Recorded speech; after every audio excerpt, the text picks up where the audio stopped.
Com minha mãe estarei na santa glória um dia, junto à Virgem Maria, no céu triunfarei. No céu, no céu, com minha mãe estarei. No céu, no céu, com minha mãe estarei. Com minha mãe estarei em seu colo materno, em seu coração terno, sem fim descansarei. No céu, no céu, com minha mãe estarei. No céu, no céu, com minha mãe estarei.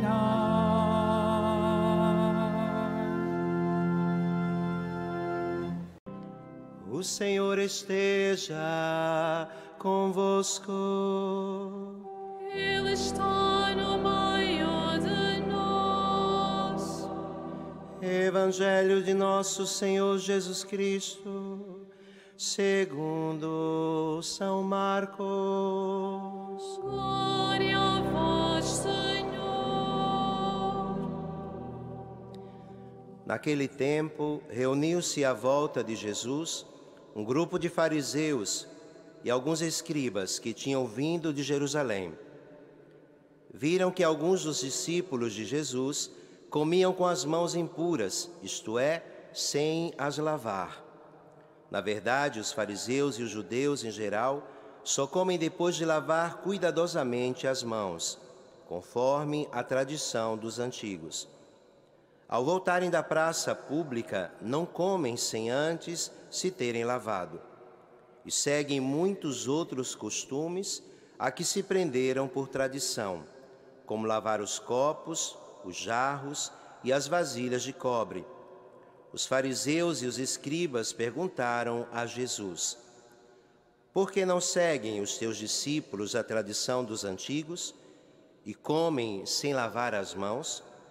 Jesus respondeu-lhes: bem profetizou Isaías a respeito de vós, hipócritas, como está escrito: este povo honra-me com os lábios, mas o seu coração está longe de mim. É vão o culto que me prestam, e as doutrinas que ensinam não passam de preceitos humanos. Vós deixais de lado o mandamento de Deus para vos prenderdes à tradição dos homens. Jesus acrescentou: sabeis muito bem desprezar o mandamento de Deus para observar a vossa tradição. Porque Moisés disse: honra teu pai e tua mãe. E ainda: quem amaldiçoar o seu pai ou a sua mãe deve morrer. Mas vós dizeis que se alguém tiver bens para ajudar os seus pais necessitados, mas declarar esses bens como oferta sagrada, nesse caso fica dispensado de ajudar o pai ou a mãe. Deste modo, anulais a palavra de Deus com a tradição que transmitis, e fazeis muitas coisas deste gênero. Palavra da salvação. Glória a vós, Senhor.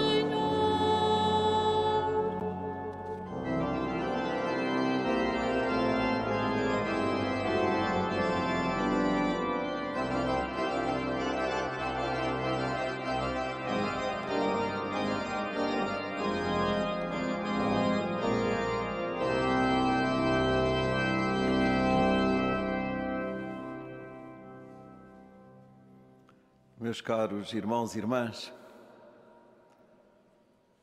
Na oração de Salomão, na dedicação do Templo de Jerusalém, que escutávamos na primeira leitura,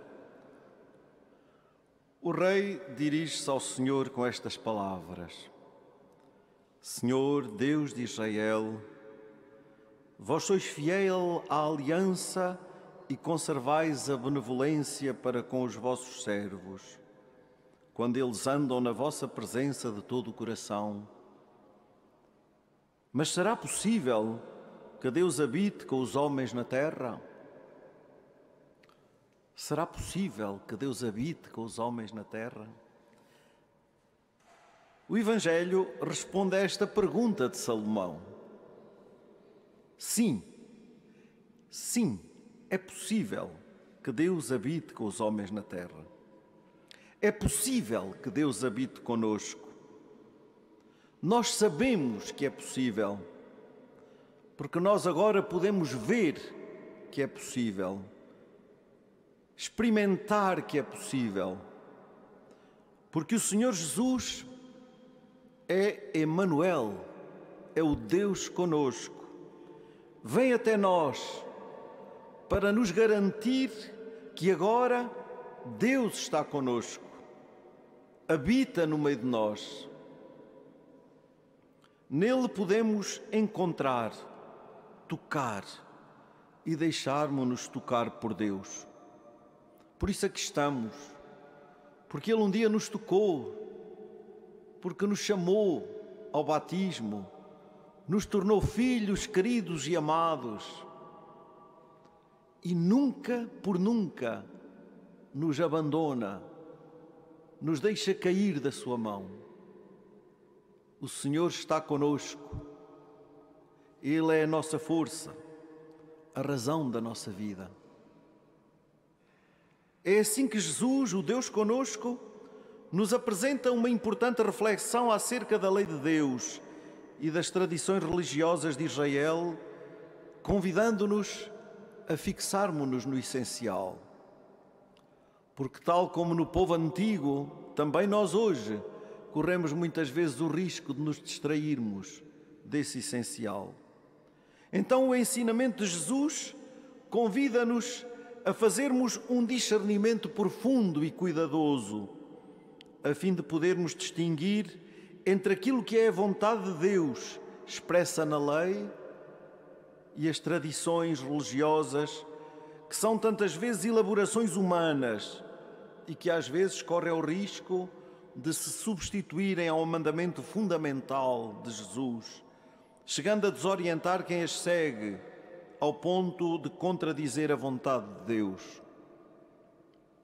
No povo hebreu, tal como entre nós, cristãos, é fundamental fazermos sempre este discernimento, porque a boa nova do Evangelho deve ressoar livremente e com toda a clareza, de modo a que todos saibam responder-lhe com uma verdadeira exigência que nos humanize. E a este propósito é sempre necessário que ninguém esqueça tudo aquilo que é verdadeiramente humano e humanizante é também espiritual e obediente à vontade de Deus.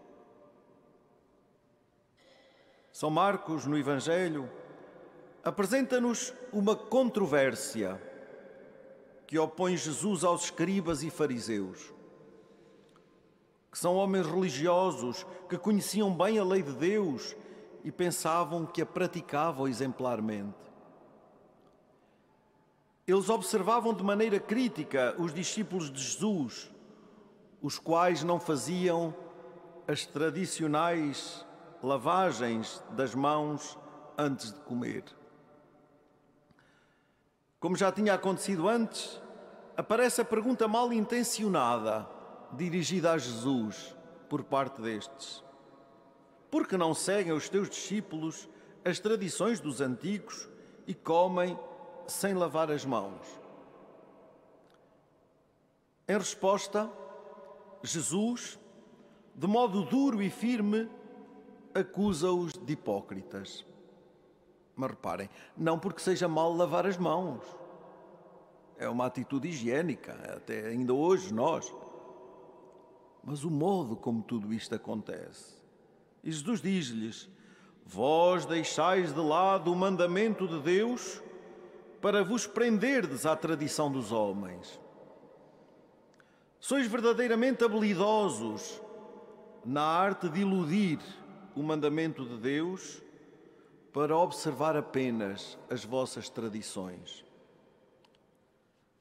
Reparem, queridos irmãos e irmãs, estes homens religiosos estão doentes com a doença terrível da hipocrisia. A atitude própria daqueles que apenas simulam, daqueles que agem como se, com os lábios, parecem adorar a Deus e estarem em comunhão com Ele, mas na realidade os seus corações estão bem longe de Deus. Eles obedecem a preceitos humanos e são os campeões na observância exterior da lei. Mas se nos colocarmos num plano mais profundo, se descermos à realidade do coração, percebemos que o que eles fizeram foi desenvolver a arte da não obediência à vontade de Deus, ao mesmo tempo que obedecem externamente a tantas exigências que eles próprios fixaram, sem que Deus jamais as tenha indicado. Estes pretensos justos acabam assim por alimentar uma necessidade de admiração por parte das pessoas e, como verdadeiros sepulcros caiados de branco, para usar a expressão do Evangelho, cada dia se vão esforçando por assegurar a sua falsa reputação e retê-la como santa e impecável. Isto é terrível quando nos ataca, porque isto ataca os fariseus do passado como nos pode atacar hoje, e precisamos de estar atentos. É justamente isto que Jesus denuncia. Denuncia aqui os males e erros típicos de muitas pessoas religiosas, as do seu tempo e as do nosso tempo, para os quais o serviço exterior do altar tem sobretudo a ver com o dar nas vistas, mais do que com o servir o Senhor. É mais importante do que o serviço de Deus, muitas vezes. A obediência legalista é mais decisiva do que o agir segundo a vontade de Deus. E a religião é tantas vezes vista como mais essencial do que a fé viva no Deus vivo, que nos leva a amar a Deus com todo o coração, com toda a inteligência e com todas as forças, e ao próximo como a nós mesmos. Diante desta reflexão, poderíamos pensar que quase estamos a dizer aqui hoje mal de nós próprios. É verdade. Devemos, no entanto, lembrar que a nossa fé, a fé que professamos, é um caminho que nos conduz à lógica nova do Evangelho de Jesus Cristo. A boa nova que nos salva, que nos liberta, que nos fixa no essencial. Essa boa nova de Jesus, morto e ressuscitado, para que sejamos decididos em obedecer-lhe com todo o coração, com toda a inteligência e com todas as forças. Isto estoura definitivamente com toda a hipocrisia religiosa, que também nos pode bater à porta e da qual devemos fugir. Neste reconhecimento, na prática de um saudável discernimento, saberemos todos reconhecer com lucidez a origem do mal.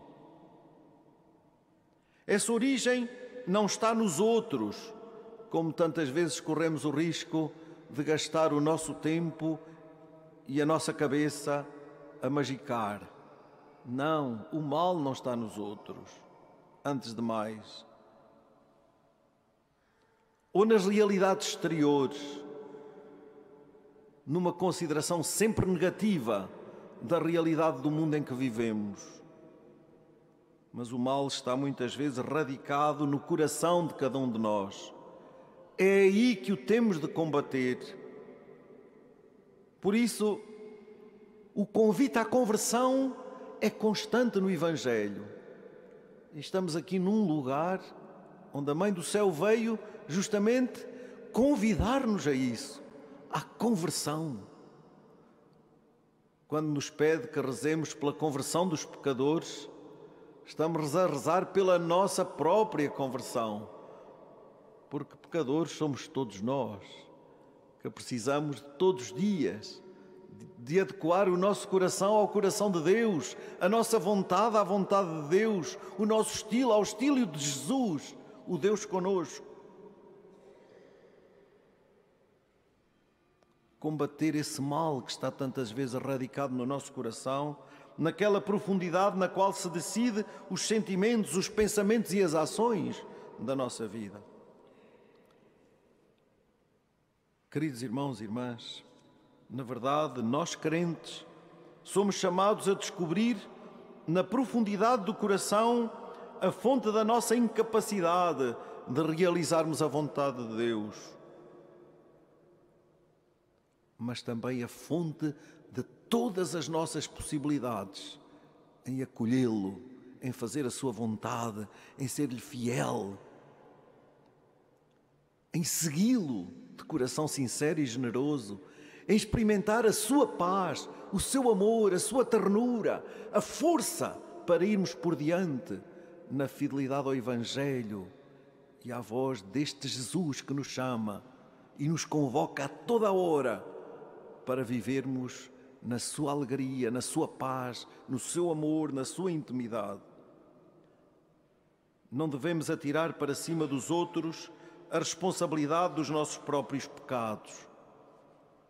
Não façamos de coisas e hábitos meramente humanos, ainda que bons, uma condição essencial para servirmos a Deus e, sobretudo, não transformemos as nossas observâncias e os nossos hábitos pessoais em verdadeiros lugares que nos permitem ser juízes uns dos outros.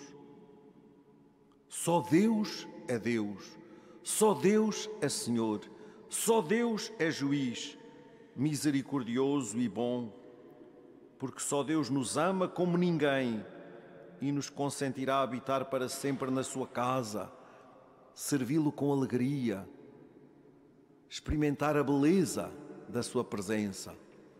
Como é belo o vosso templo, Senhor Deus do Universo. É possível que Deus habite com os homens. Sabemo-lo porque estamos aqui. Ele habita aqui. Ele está aqui. Acabou de nos falar, de nos dar a sua vida. E agora vai alimentar-nos com o melhor de si, o seu corpo e sangue, nosso pão da vida, sim, de vida eterna.